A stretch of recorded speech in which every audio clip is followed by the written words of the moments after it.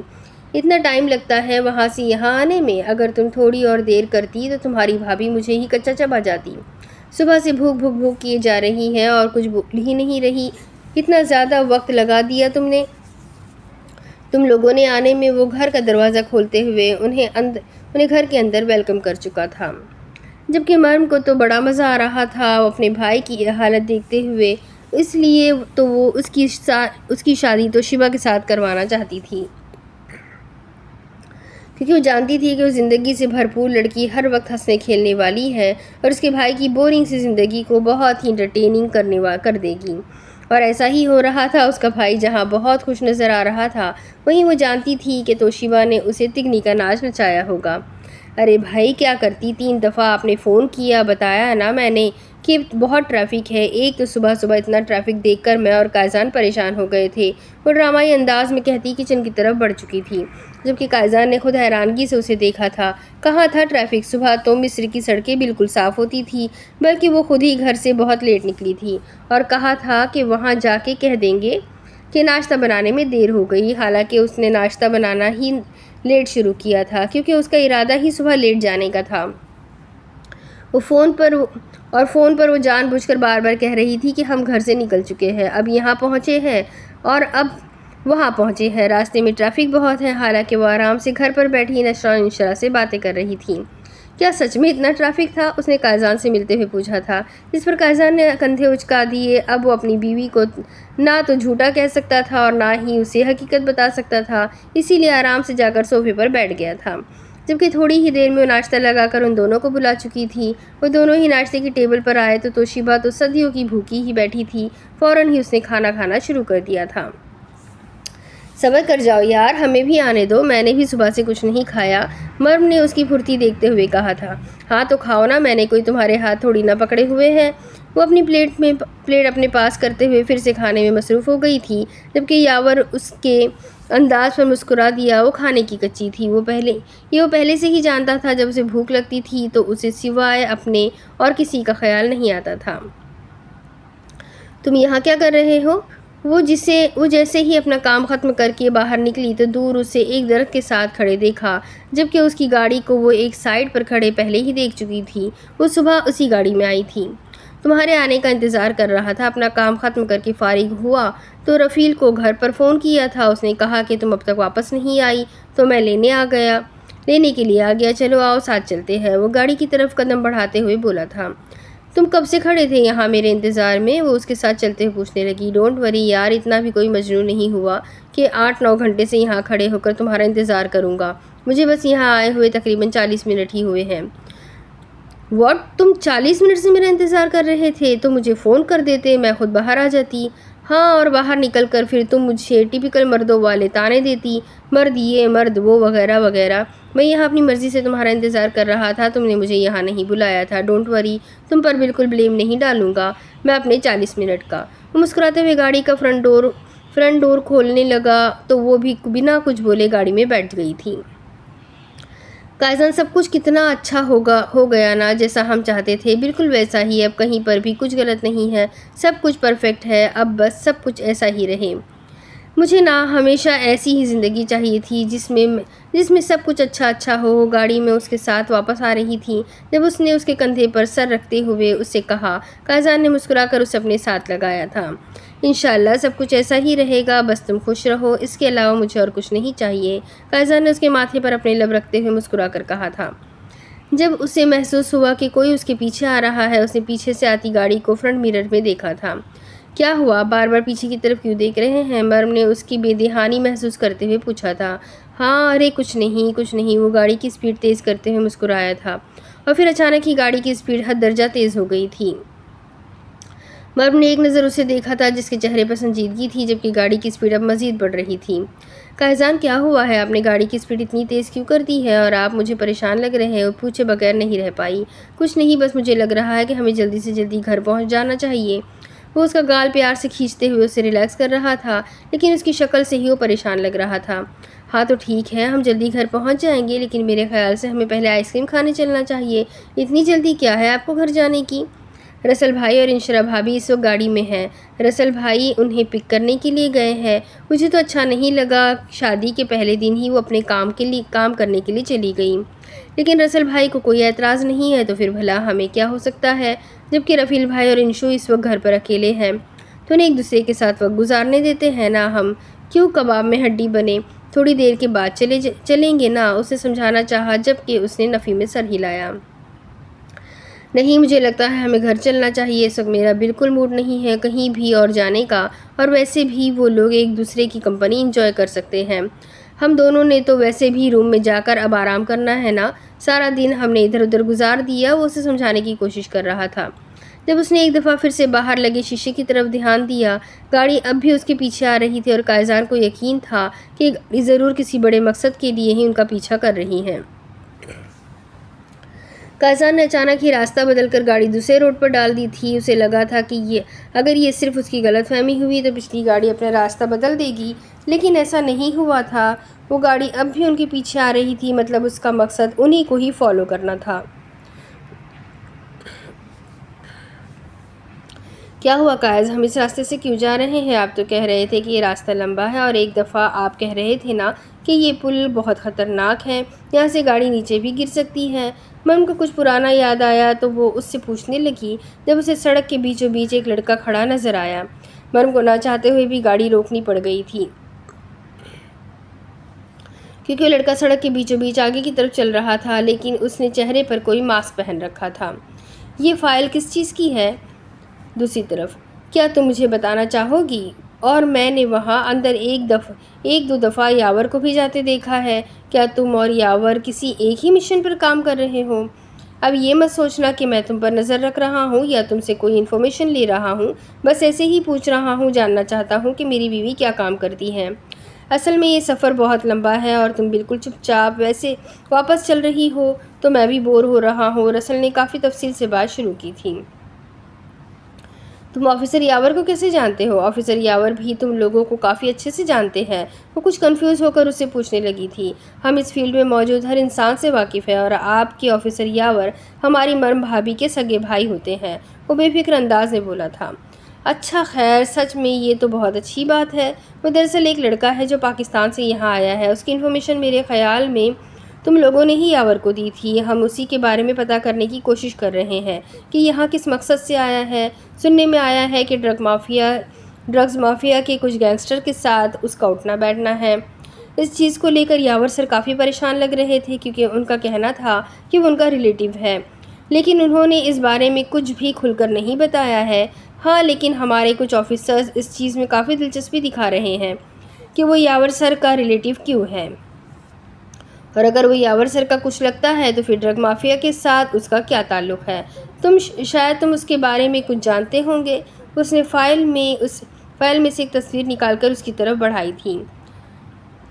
ہاں، اس کو تو میں جانتا ہوں، یہ تو احد ہے، یاور اور مرم کا سوتیلا بھائی۔ یہ پچھلے دنوں سے یہاں آیا تھا، ہم نے خود ہی اسے ڈیل کیا تھا، اور پھر اسی دن اسے مصر سے ڈپورٹ کر کے ہم نے واپس پاکستان کے لیے روانہ کیا تھا۔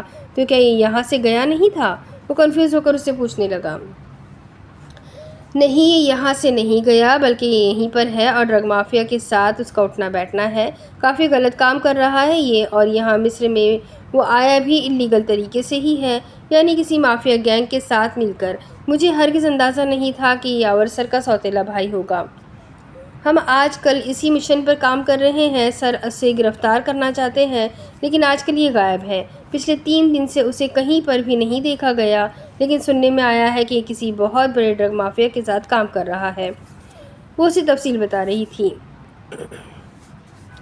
اس وقت سب سے بڑا ڈرگ مافیا تو سمیر ہمدانی کا ہی ہے۔ پچھلے دنوں سمیر ہمدانی نے کافی بڑے ٹرن گینگ کے ساتھ ہاتھ ملایا ہے، کہیں اس نے بھی سمیر کے ساتھ ہی تو۔ وہ اپنی بات ادھوری چھوڑ گیا تھا، کیونکہ وہ ایک آرمی آفیسر تھی اور وہ اپنا کوئی راز اس کے سامنے نہیں کھول سکتا تھا۔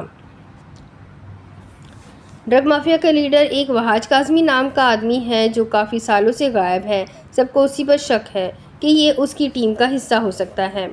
اس نے مزید بتایا تو وحاج کاظمی کے نام پر کسی گہری سوچ میں جا چکا تھا، تو جہاں وہاج کاظمی کا نام آتا تھا وہاں سمیر ہمدانی کا نام اپنے آپ ہی آ جاتا تھا، کیونکہ سمیر ہمدانی وہاج کاظمی کے ہی کاروبار کو آگے بڑھا رہا تھا۔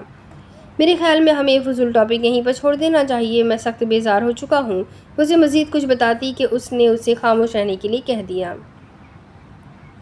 جبکہ وہ کندھے اچکا گئی تھی، وہ خود ہی دلچسپی نہیں دکھا رہا تھا، اس لیے اس نے اسے کچھ بتانا بہتر سمجھا تھا، لیکن شاید اس کی دلچسپی ختم ہو چکی تھی، جبکہ اس کی بیزاری کہہ رہی تھی کہ وہ بھی اس کیس کے بارے میں زیادہ کچھ نہیں جانتا۔ وہ سڑک کے بیچوں بیچ چلتا ہوا ان کی گاڑی کے بالکل سامنے آ رکا تھا، اور مرم نے جیسے اگلے ہی لمحے اسے پہچان لیا تھا۔ احد بھائی، یہ تو میرے بھائی ہے۔ احد بھائی، میں نے آپ کو ان کے بارے میں بتایا تھا نا۔ وہ گاڑی کا دروازہ کھولتے ہوئے باہر نکلنے لگی تھی، تب اچانک قائزان نے اس کا ہاتھ تھام لیا۔ ارے قائزان، میرے بھائی ہیں یہ، کیا ہو گیا ہے آپ کو؟ شاید وہ مجھے ڈھونڈتے ہوئے یہاں تک آ گئے ہوں گے۔ یقیناً وہ مجھ سے اور یاور بھائی سے ملنے کے لیے آئے ہوں گے۔ اب آئے تو باہر، میں آپ سے ملواتی ہوں انہیں۔ وہ سارے پچھلے گلے شکوے بھولتے ہوئے گاڑی سے باہر نکلی تھی تاکہ وہ اپنے بھائی سے مل سکے۔ اتنے وقت کے بعد اسے دیکھ کر اسے نہ تو پرانی کوئی بات یاد رہی تھی اور نہ ہی اس کے پرانے رویے۔ احد بھائی، کیسے ہیں آپ؟ اور آپ یہاں کیسے آئے؟ وہ جلدی سے اس کے پاس پہنچتے ہوئے خوشی سے اسے پوچھنے لگی تھی، جبکہ وہ بھی آگے سے کافی عجیب نگاہوں سے اسے دیکھ رہا تھا۔ میں آپ کو اپنے شوہر سے ملواتی ہوں۔ قائزان، آئے نا، یہ میرے بھائی احد ہے۔ بھائی ہے احد بھائی، میں نے آپ کو ان کے بارے میں بتایا تھا نا۔ وہ پیچھے کی طرف مڑ کر دیکھتے ہوئے قائزان کو دیکھنے لگی تھی، جو گاڑی سے باہر نکل آیا، جبکہ قائزان بنا آگے قدم بڑھائے پیچھے کھڑے احد کو دیکھ رہا تھا، جو اپنے ہاتھوں میں پستول پکڑے اس کی طرف پوائنٹ کر چکا تھا۔ اس نے اسے کچھ سمجھنے کی مہلت نہیں دی تھی۔ ایک ساتھ نہ جانے کتنی ہی گولیاں وہ اس کے سینے کے بیچوں بیچ چلا چکا تھا۔ مرم، جو ابھی تک دونوں کا تعارف کروانے کی کوشش کر رہی تھی، قائزان کی سفید شرٹ کو سرخ ہوتے دیکھ کر بے یقینی سے پیچھے کھڑے احد کو دیکھنے لگی، جبکہ اس کے دیکھنے پر وہ ہلکا سا مسکرایا تھا، پھر اگلے ہی لمحے اس کا سر پکڑ کر سامنے کھڑی اسی کی گاڑی کے بونٹ پر دے مارا۔ اگلے ہی لمحے ہوش و حواس سے بیگانہ ہو چکی تھی۔ چند لمحوں کا کھیل تھا اور انہیں خاموش کروا گیا تھا۔ اس نے مرم کو وہیں ایک طرف سڑک پر پھینکتے ہوئے قائزان کی طرف قدم بڑھائے تھے، جو شاید زمین پر بے ہوش پڑا ہوا تھا۔ اس نے اپنی بندوق واپس نکال کر اس میں مزید گولیاں بھری تھی۔ وہ اسے زندہ چھوڑنے کا رسک نہیں لے سکتا تھا۔ وہ یہاں تھا ہی اسی مقصد سے، وہ اپنا مقصد پورا کیے بغیر یہاں سے جانے کا ارادہ نہیں رکھتا تھا۔ اس نے پاس آتے ہوئے اس کی نبض چیک کرنی چاہی تھی، جب اسے محسوس ہوا کہ وہ زندہ ہے۔ قائزان نے آنکھیں کھولنی ہی چاہی تھی، جب اگلے ہی لمحے اس نے ایک دفعہ پھر سے قائزان کے سینے کے بیچوں بیچ گولی چلائی تھی۔ ڈیئر بہنوئی، میں تمہیں زندہ نہیں چھوڑ سکتا، کیونکہ اگر تمہیں زندہ چھوڑ دیا تو مجھے میرا فیوچر بنانے کے لیے جو کروڑوں ملنے والے ہیں یہیں پر ختم ہو جائیں گے۔ ویسے مجھے اندازہ نہیں تھا مرم نے اتنا بڑا ہاتھ مارا ہے، یعنی مصر کے گینگسٹر سے ہی نکاح پڑوا لیا۔ لیکن سوری میری بہن، تمہارے نصیب میں بیوہ ہونا اپنے ہی بھائی کے ہاتھوں لکھا ہے۔ وہ اپنے کام سے کافی خوش نظر آ رہا تھا، اور اسے سب سے زیادہ خوشی یہ بات سوچ کر ہو رہی تھی کہ اس کے باس کو اس کا کام کتنا پسند آنے والا ہے۔ ہیلو باس، میں نے کام کر دیا۔ میرا مطلب ہے قائزان کاظمی کی لاش میری آنکھوں کے سامنے پڑی ہے، اور اس کی بیوی بھی خوش ہوتے ہوئے اپنے باس کو خوشخبری سنا رہا تھا۔ گڈ احد، ویری گڈ، مجھے تم سے یہی امید تھی۔ قائزان کاظمی کی لاش کو سمندر میں پھینک دو، کسی کو بھی اس کی لاش ملنی نہیں چاہیے، نہ پولیس کو اور نہ ہی کسی مافیا گینگ کو۔ وہ آئینے کے سامنے کھڑا اپنے چہرے پر موجود نشان اس کو اپنے ہاتھوں سے محسوس کرتے ہوئے بولا تھا۔ ایک نشان وہ تھا جو اس نے قائزان کے سینے پر دیا تھا، اور ایک یہ نشان تھا اس کے منہ پر، جو ساری زندگی کے لیے اس کے نصیب میں قائزان نے لکھ دیا تھا۔ لیکن اب اس کو قائزان سے کوئی گلہ نہیں تھا، کوئی شکوہ نہیں تھا۔ دنیا سے چلے جانے والے لوگوں کے بارے میں برا نہیں سوچا جاتا۔ سوچ کر وہ قائزان کے بارے میں کچھ غلط نہیں سوچ رہا تھا، آخر اس کا بھائی دنیا سے جا چکا تھا۔ وہ باس، اب مرم کا کیا کرنا ہے؟ مطلب قائزان کی بیوی کا کیا کرنا ہے؟ اس وقت وہ سڑک پر پڑی ہوئی ہے۔ قائزان کی لاش کو تو میں یہیں پل سے نیچے پھینک دوں گا، لیکن اس کی بیوی کے بارے میں کچھ بتائیے۔ اس کی بیوی کو میرے پاس لے آؤ، کیونکہ اس کی بیوی کے تھرو ہی تو وہاج کاظمی کے بارے میں کچھ پتہ چلے گا۔ یہ سب کچھ تو میں وہاج کے بارے میں جاننے کے لیے کر رہا ہوں، کیونکہ قائزان اپنے باپ کو اس طرح سے مرنے نہیں دے سکتا، اور اگر وہ مر گیا ہے تو پھر اس کی دولت کو اپنے نام کرنے کے لیے مجھے کچھ نہ کچھ تو کرنا پڑے گا۔ اگر وہاج بھی مر گیا اور قائزان بھی مر گیا تو پھر اس کی ساری دولت تو اس کے بچے کی اور بیوی کی ہو جائے گی۔ بچہ تو اس کا ہے نہیں، تو سب کچھ اس کی بیوی کا ہے۔ تو پھر بیوی کا ہمارے پاس ہونا ضروری ہے، اسے یہاں لے آؤ، لیکن بالکل خاموشی سے، کسی کو کانو کان خبر نہیں ہونی چاہیے۔ لیکن اس سے پہلے قائزان کو اسی پل سے نیچے پھینک دو، اس بات کی تصدیق کر کے کہ وہ مر چکا ہے۔ فون بند کرتے ہوئے بولا تھا، جبکہ دوسری طرف سے فون بند ہوتے ہی قائزان کی لاش کو اسے سمندر سے نیچے پھینک دیا تھا۔ دور، بہت دور اسے پانی سے حرکت کی آواز سنائی دی تھی۔ وہ بالکل پرسکون ہو گیا تھا، وہ اپنے مقصد میں کامیاب ہو چکا تھا۔ اب اس نے قدم مرم کی طرف بڑھائے تھے جو سڑک پر بالکل بے ہوش پڑی ہوئی تھی۔ وہ پرسکون سا ہو کر واپس مرم کے پاس آیا تھا اور پھر اسے اٹھا کر گاڑی میں بٹھاتا ہوا خود گاڑی سٹارٹ کرتا تیزی سے اپنی منزل کی طرف بڑھا تھا۔ اسے کسی چیز کا پچھتاوا نہیں تھا، اس نے جو کیا تھا وہ اس کے لحاظ سے بالکل ٹھیک تھا۔ ہر انسان اپنا فیوچر بہتر بنانے کی کوشش کرتا ہے اور وہ بھی اپنا فیوچر بہتر بنا رہا تھا۔ اور ویسے بھی جن سوتیلے بہن بھائیوں سے ساری زندگی اس نے نفرت کی تھی، وہ آگے بھی ان سے محبت تو نہیں کر سکتا تھا۔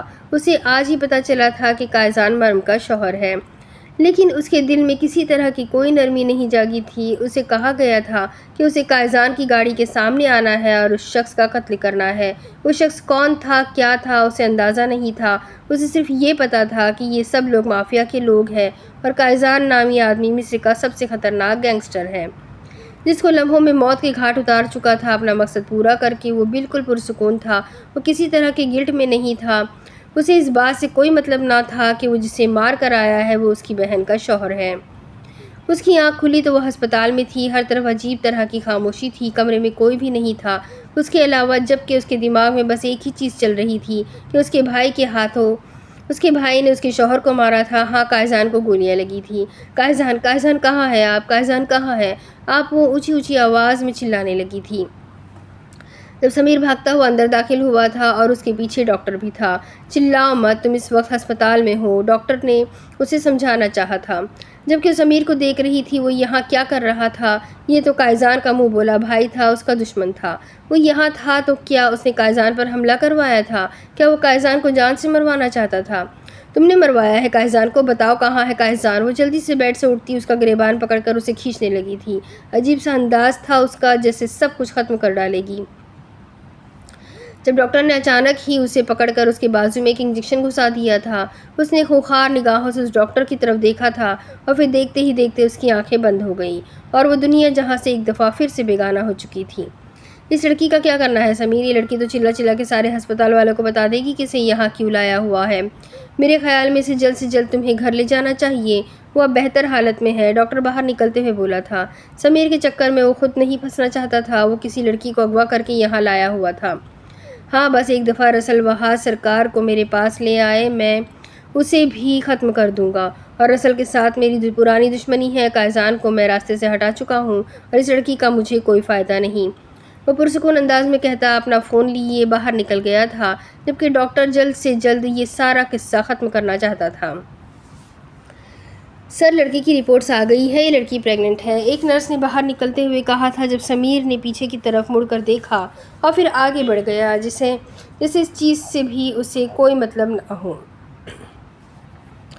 2 دن ہو چکے تھے، نہ قائزان کا کہیں کوئی پتہ چل رہا تھا اور نہ ہی مرم کا۔ ان دونوں کے فون نہیں چل رہے تھے، جبکہ گھر کی طرف آتا دوسرے راستے پر تلاش کرنے پر انہیں قائزان اور مرم کی گاڑی ملی تھی جو بالکل خالی تھی، لیکن گاڑی پر 2 بلٹس کے نشان تھے جیسے حملہ کیا گیا ہو۔ وہ پاگلوں کی طرح ہر طرف ان لوگوں کو تلاش کر رہے تھے، کوئی ایسی جگہ نہ تھی جہاں ان لوگوں نے انہیں ڈھونڈنے کی کوشش نہ کی ہو۔ یاور اپنی پوری پاور استعمال کر رہا تھا، جبکہ نشرہ نے بھی اسے ڈھونڈنے میں کوئی کسر نہ چھوڑی تھی، نہ جانے کسی دشمن کی چال تھی یا کچھ اور، لیکن رسل کو یہ سب کچھ ڈرا رہا تھا جیسے کچھ بہت غلط ہونے والا ہو۔ آج پھر قائزان کو سارا دن تلاش کر کے واپس گھر آیا تھا جب اس کا فون بجنے لگا۔ ہیلو، کون بات کر رہا ہے؟ اس نے انجان نمبر اٹینڈ کرتے ہوئے پوچھا تھا۔ شاید قائزان ہو۔ میں ریسکیو سینٹر سے بات کر رہا ہوں، یہاں سمندر میں ہمیں ریسکیو کیمپین چلا رہے تھے جہاں سے ہمیں ایک آدمی کی لاش ملی ہے، آدمی کو 6 گولیاں لگی ہوئی ہیں، اس کی جیب سے ایک شناختی کارڈ نکلا ہے جس پر قائزان کاظمی کا نام درج تھا، یہ لاش اسی آدمی کی ہے، پلیز آپ اس لاش کو شناخت کر لیں۔ ویسے یہ پولیس کیس ہے، لیکن قائزان کاظمی مصر کے گینگسٹر کا بھی نام ہے، اسی لیے میں نے ڈائریکٹ آپ کو فون کر کے یہ بات بتائی ہے، کیونکہ جانے انجانے میں ہی صحیح لیکن قائزان کاظمی نے میری بہت مدد کی ہوئی ہے۔ میں نہیں چاہتا کہ یہ لاش ان کی ہو، آپ آ کر اس لاش کی شناخت کر لیں۔ مجھے شک ہے کہ کوئی ان کے نام کا غلط استعمال کر رہا ہے، پلیز آپ ایک دفعہ یہاں آ کر اس ڈیڈ باڈی کو چیک کر لیں۔ وہ آدمی اپنی بات ختم کرتا فون رکھ چکا تھا، جبکہ رسل کا وجود جسے زلزلوں کی زد میں آ گیا تھا۔ اس کی زندگی میں کوئی ایسا دن آئے گا جب وہ قائزان کی لاش کی شناخت کرنے کے لیے جائے گا، یہ تو اس کے وہم و گمان میں بھی نہیں تھا۔ کسی نے بھی کہہ دیا اور تو منہ اٹھا کر یہاں آ گیا، میں نہیں جاتا یہاں، اندر تجھے جانا ہے، شوق سے جا اور جلدی سے واپس آ، پھر ہمیں قائزان کو ڈھونڈنے کے لیے بھی جانا ہے۔ رفیل اس کے ساتھ آنے کو تیار ہی نہیں تھا، لیکن پھر بھی وہ اپنے سہارے کے لیے اسے زبردستی لے آیا تھا۔ مجھے فون آیا تھا تو مجھے یہاں آنا پڑ گیا، اور مجھے بھی یقین ہے کہ وہ ڈیڈ باڈی ہرگز ہمارے قائزان کی نہیں ہوگی، ہم بس دیکھنے آئے ہیں۔ وہ بھی پورے یقین سے بولا تو رفیل اس کے ساتھ اندر آ گیا تھا، لیکن وہ لاش کو دیکھنے کے لیے ہرگز تیار نہ تھا۔ رسل نے خود ہی آگے بڑھتے ہوئے اس لاش کی شناخت کرنا چاہی تھی۔ بلیک جینز، وائٹ شرٹ، ہاں یہی کپڑے پہن کر وہ گھر سے نکلا تھا۔ پانی میں باڈی پوری طرح سے گل گئی ہے، کچھ بھی سمجھ نہیں آیا، لیکن ایک چیز سمجھ میں آئی ہے، اس آدمی کا آپریشن کم از کم 4 سے 5 دفعہ کیا گیا تھا، سینے پر کافی بڑا نشان تھا اور 6 گولیاں ماری گئی ہیں۔ وہ آدمی ان دونوں کو دیکھتے ہوئے بتا رہا تھا، یقیناً وہ اپنی نوکری داؤ پر لگا کر ہی انہیں یہاں بلا چکا تھا، جبکہ رفیل تو بے قابو ہو چکا تھا۔ لاش کو پہچاننے میں اس نے زیادہ وقت نہیں لگایا تھا اور اس کی حالت خراب ہونے لگی تھی۔ رسل کتنی ہی دیر بے یقینی سے دیکھتا رہا تھا۔ قائزان مر چکا تھا، ہاں اس کا دوست مر چکا تھا، اس کا بچپن کا ساتھی جا چکا تھا۔ اس نے رفیل کو بڑی مشکل سے تھام کر اپنے سینے سے لگایا تھا، لیکن جس کی اپنی دنیا لٹ گئی ہو وہ کسی اور کو کیا سہارا دیتا؟ وہ خود بھی پھوٹ پھوٹ کر رو رہا تھا۔ قائزان کی تلاش تو یقیناً ختم ہو چکی تھی، لیکن اب اگر کسی کی تلاش شروع ہوئی تھی وہ مرم کی تھی، کیونکہ مرم کا کہیں کوئی اتا پتہ نہیں تھا۔ ان کا سمیر کے علاوہ کوئی دشمن نہیں تھا، اسی لیے شک بھی اسی پر ہی تھا، لیکن اب اس شک کا کیا فائدہ؟ اب تو ان کا دوست جا چکا تھا، انہیں بس مرم کی فکر تھی، نہ جانے وہ کہاں تھی، کس حال میں تھی۔ 1 ہفتہ ہونے کو آیا تھا، لیکن مرم کا کہیں کوئی اتا پتہ نہیں تھا۔ آخر کون کر سکتا تھا یہ سب کچھ؟ یقیناً یہ سب سمیر کا ہی کیا کرایا تھا، لیکن مسئلہ یہ تھا کہ وہ لوگ یہ بھی نہیں جانتے تھے کہ سمیر کہاں ہے اور کس حال میں ہے۔ ہر کوئی اپنے اپنے طریقے سے سمیر نامی آدمی کے بارے میں پتہ کرنے کی کوشش کر رہا تھا، لیکن کب تک؟ اس انسان کا کہیں کوئی نام و نشان ہی نہیں تھا، وہ اسے کہاں سے ڈھونڈ کر لاتے؟ نہیں لا سکتے تھے وہ کہیں سے بھی سمیر کو۔ سمیر بھی ان کے لیے ایک پہیلی بن گیا تھا۔ کہیں کچھ پتہ چلا مرم کے بارے میں، اور وہ لوگ قائزان کی لاش دینے کے لیے تیار ہوئے یا نہیں؟ ہر روز کی طرح آج بھی وہ ٹوٹا بکھرا گھر کے اندر داخل ہوا تو نشرہ نے اس سے پوچھنا چاہا تھا، جب وہ صرف نفی میں سر ہلاتے ہوئے بیڈ پر لیٹ گیا۔ انشاءاللہ کچھ نہ کچھ پتہ چل جائے گا، سب کچھ ٹھیک ہو جائے گا، پلیز تم پریشان مت ہو، وہ اس کے پاس بیٹھتے ہوئے کہنے لگی تھی۔ ٹھیک؟ اب کیا ٹھیک ہوگا؟ اب کچھ بھی ٹھیک نہیں ہوگا نشرہ، اب سب کچھ ختم ہوگا، کیونکہ قائزان ختم ہو چکا ہے۔ اگر وہ شخص نہیں رہا تو اب کچھ بھی نہیں رہے گا، وہ جیسے پھٹ پڑا تھا۔ سب کچھ ختم ہو چکا ہے، خود بھی اس چیز کو قبول کرو اور مجھے بھی کرنے دو، پلیز مجھے جھوٹے دلاسے مت دو، مجھے نہیں ہے ضرورت ان چیزوں کی، مجھے بس مرم کی حفاظت کرنی ہے، بس دعا کرو کہ وہ جہاں بھی ہو زندہ ہو۔ وہ اپنی بات مکمل کرتا کروٹ بدل چکا تھا، جبکہ نشرہ بالکل خاموش ہو گئی تھی۔ انشرا، میرا بھائی چلا گیا، میرا دوست چلا گیا، وہ تھا تو ایسا لگتا تھا جسے سب کچھ ٹھیک ہے، سب کچھ اچھا ہے، میری زندگی میں کچھ بھی غلط ہوتا تھا نا تو میں کہہ دیتا تھا قائزان سب ٹھیک کر دے گا، لیکن آج وہی نہیں رہا تو کچھ بھی ٹھیک ہونے کی امید نہیں ہوگی۔ سب کچھ ختم ہو گیا انشرا، سب کچھ ختم ہو گیا، ہمارا مقصد، ہمارا مشن، سب کچھ ختم ہو گیا، شاید اب کبھی بھی ہم اپنا مقصد پورا نہیں کر پائیں گے۔ وہ اپنی آنکھوں سے آنسو صاف کرتے ہوئے اسے بتا رہا تھا، جبکہ انشرا اس کے سینے پر سر رکھے خود بھی رو رہی تھی۔ کتنا جلدی چلا گیا تھا وہ انسان، ابھی تو وہ ایک دوسرے سے اسے کھل کر بات نہیں کر پائے تھے، وہ اسے جان نہیں پائی تھی، سمجھ نہیں پائی تھی، کتنی کم زندگی لکھوا کر لایا تھا وہ۔ اب اس کے آگے کی کہانی میں آپ کو اگلے ویڈیو میں سناتی ہوں، کیونکہ میں بھی بہت ایموشنل ہو گئی ہوں، قائزان کیسے چلا گیا۔ خیر اگلے ویڈیو میں جانتے ہیں کہ آگے کیا ہوگا۔ یہ جاننے کے لیے میرے ساتھ بنے رہیں، اگلی ویڈیو میں پھر ملیں گے، تب تک کے لیے اپنا خوب سارا خیال رکھیں، مجھے بھی دعاؤں میں یاد رکھیں۔ اللہ حافظ۔